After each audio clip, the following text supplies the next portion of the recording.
बच्चों, आज हम क्लास 2 का चैप्टर 3 दीपावली की खुशी पाठ पढ़ाने जा रहे हैं। दीपावली हिंदुओं का सबसे बड़ा पर्व है। हमारे देश में बहुत तरह के पर्व मनाए जाते हैं, जिसमें से एक यह भी है। दीपावली अभी कुछ दिन बाद आएगी, पर मीता ने अभी से दीपावली की तैयारियां शुरू कर दी हैं।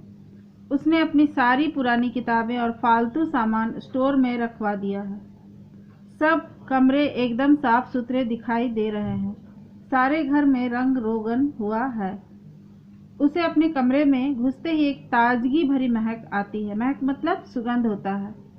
तो आप सभी जानते हैं कि दीपावली में हम सभी घरों को साफ सुथरा करते हैं।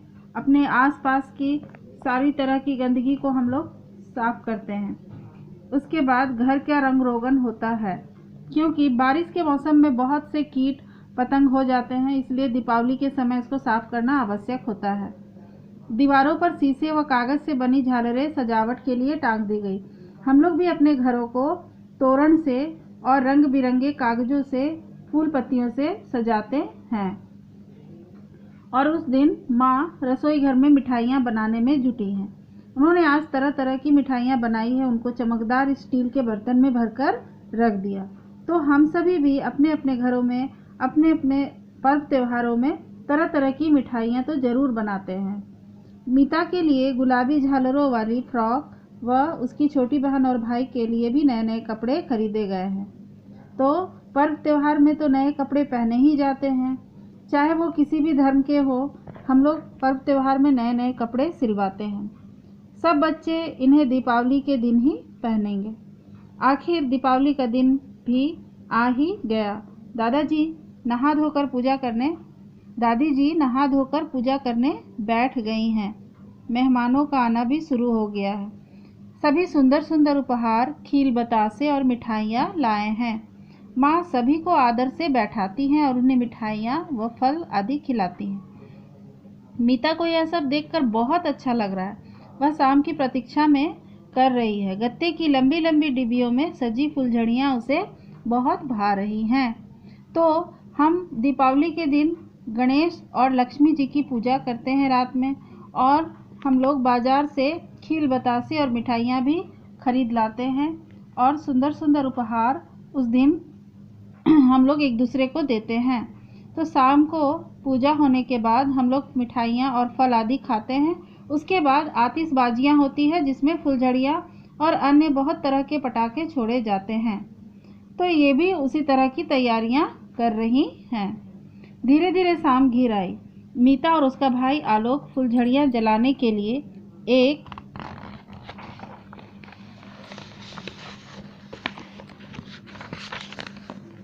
मोमबत्ती की लौ पर उन्हें गर्म कर रहे हैं। अरे, आलोक की फुलझड़ी जल गई और तिर तिर की आवाज़ करती हुई नन्हे सितारों सी रोशनी उसमें से झड़ने लगी।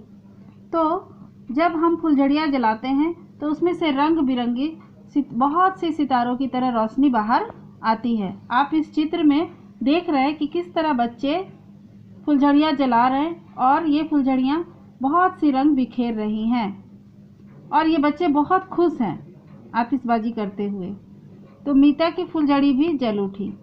वह उसे गोल गोल घुमा रही है। तभी मीता की नज़र अपने सामने वाले घर पर गई। अरे, सुधा के घर में तो कुछ भी रौनक नहीं है। जब उसने देखा कि सुधा के घर में रौनक नहीं है, तो मीता ने अपनी माँ से पूछा, माँ, सुधा के घर में अंधेरा क्यों है? माँ ने कहा, उसकी माँ बीमार जो है, वह काम पर नहीं जा रही है, इसलिए उनको रुपए भी नहीं मिले होंगे। शायद बेचारी दीपावली का सामान भी नहीं ला सकी होगी। तो इस तरह से उन्होंने उनके घर का जायज़ा लिया और जाना कि बेचारे पैसे की वजह से दीपावली नहीं मना पा रहे हैं। मीता को बहुत दुख हुआ। वह अपनी माँ से बोली, माँ, मैं सुधा के घर कुछ दिए, मिठाई और पटाखे दे आऊँ? माँ ने कहा, ज़रूर बेटी, मैं अभी लाकर देती हूँ।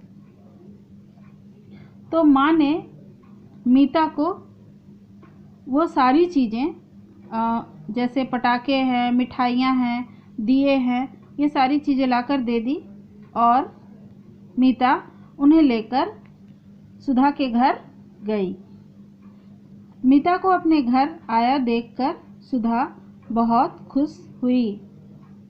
वो इसलिए खुश हुई क्योंकि पहले तो वो बहुत उदास थी, उसके पास पटाखे, मिठाइयाँ और बाकी चीज़ें नहीं थी, लेकिन जब मीता उन्हें लेकर आई तो वो बहुत खुश हो गई। वो समझ गई कि अब मैं भी दीपावली मना सकती हूँ। दोनों ने मिलकर जल्दी जल्दी दिए जलाए।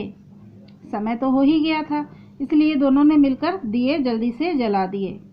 अब सुधा का घर भी मीता के घर की तरह जगमगा रहा था। पहले तो सुधा के घर में अंधेरा था, अंधेरा छाया हुआ था क्योंकि उसके यहाँ दिए नहीं जल रहे थे, पर अब उसके यहाँ दिए जल रहे थे, इसलिए उसका भी घर मीता के घर की तरह जगमगा रहा था। मीता अब पहले से अधिक खुश थी क्योंकि मीता ने सुधा की मदद की और दूसरों की मदद करने में जो खुशी होती है वो सच्ची खुशी होती है। इसीलिए हमें सिर्फ अकेले ही खुश होने का नहीं सोचना चाहिए, दूसरों को भी खुश रखने का सोचना चाहिए। इसलिए मीता ने वही काम किया जो सही था।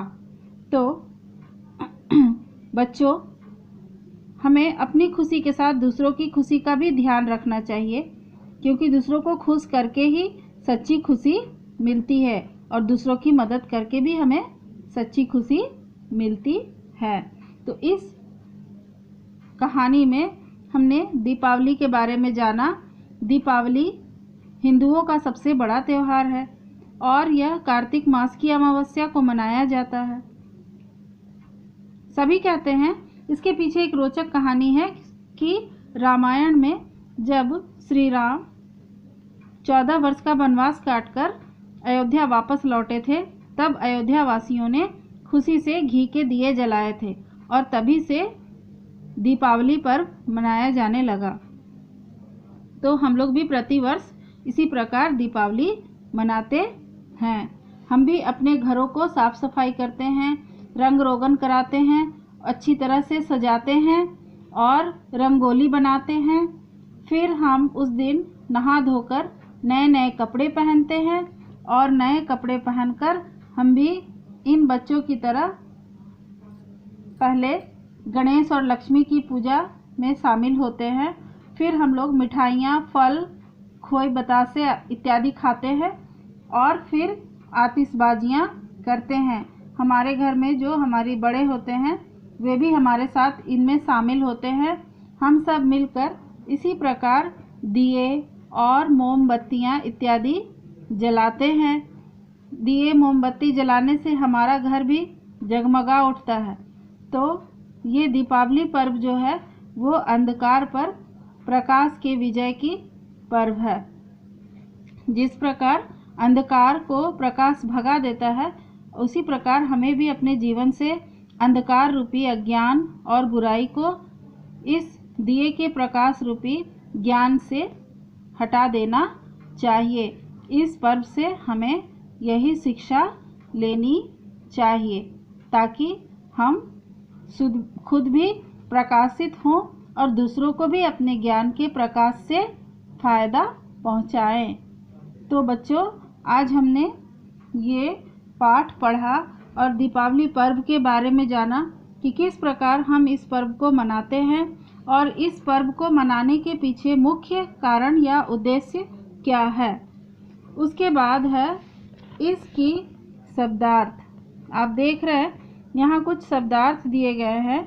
इन शब्दार्थों को आप अवश्य याद करें क्योंकि इन शब्दार्थों को याद करने से आपको इनके जो अर्थ हैं वो पता चलेंगे और आगे जाकर आपको इसको बाकी के पाठों में मदद मिलेगी। उसके बाद हैं इनके कुछ अभ्यास प्रश्न यहाँ दिए गए हैं अभ्यास माला में, जैसे कि मौखिक हैं, लिखित हैं, रिक्त स्थान हैं और ये वाक्यों को सही क्रम में लिखने वाला, इस प्रकार से। तो पहले कुछ प्रश्न दिए हैं। मीता की माँ रसोई में क्या बना रही थी? तो मिठाइयाँ बना रही थी। गत्ते की लंबी डिब्बियों में क्या रखा था? तो फुलझड़ियाँ रखी हुई थी। फुलझड़ी के जलने पर कैसी आवाज़ आई? तो तिर तिर की आवाज़ आई। तो इस प्रकार से सारे प्रश्न के जो उत्तर हैं वो आपको अपनी उत्तर पुस्तिका पर बहुत ही अच्छे ढंग से बारी बारी से लिखना होगा। उसी प्रकार आप देख रहे हैं यहाँ लिखित भी प्रश्न दिए गए हैं। इसमें भी कुछ प्रश्न दिए गए हैं। पाठ की सहायता से आप पाठ को पहले 2 से 4 बार अच्छे से पढ़ोगे, उसके बाद ये प्रश्न आप आराम से हल कर सकते हो। इसके उत्तर भी आपको अपनी उत्तर पुस्तिका पर लिखने होंगे। उसके बाद यहाँ पर आप देख रहे हैं कुछ रिक्त स्थान दिए गए हैं, जैसे सारे घर में रंग रोगन हुआ है। मीता फुलझड़ी को गोल गोल घुमा रही है। आलोक की फुलझड़ी जल गई। सुधा की माँ बीमार है। तो इस प्रकार हर रिक्त जगह पर जो आपको उचित लगे, जो उचित शब्द हो, सही शब्द हो, वो आपको भरना है। उसके बाद है पाठ के अनुसार वाक्यों को सही क्रम दीजिए। तो यहाँ पर जितनी घटनाएं घटी हैं वो इधर उधर करके लिखी हुई हैं, लेकिन आपको सही क्रम में यहाँ पर नंबर्स देने हैं कि कौन सी घटना पहले घटी, और इस तरह से आपको क्रमानुसार, सही क्रमानुसार आपको उसको लिखना है। जैसे यहाँ 1 नंबर दिया हुआ है, उसके बाद दूसरा घटना कौन सा घटा? पहला है मेहमानों का आना भी शुरू हो गया है। उसके बाद कौन सी घटना घटी? तो पाठ को पढ़ने के बाद आप उसके सहायता के आधार पर आप यहाँ पर नंबर दे सकते हैं। उसके बाद कौन सी घटना घटी, फिर कौन सी, उसके बाद कौन सी, इस प्रकार से। तो सही क्रम में आपको लिखना है। और बाकी के जो अभ्यास प्रश्न हैं वो भी आपको उत्तर पुस्तिका पर इसी प्रकार बनाने होंगे। तो आप इसको अच्छे से पढ़ेंगे और इसके शब्दार्थ याद करेंगे, प्रश्नोत्तर याद करेंगे, ताकि आप बाद में जो वीकली टेस्ट है उसको अच्छे से दे सकें। धन्यवाद।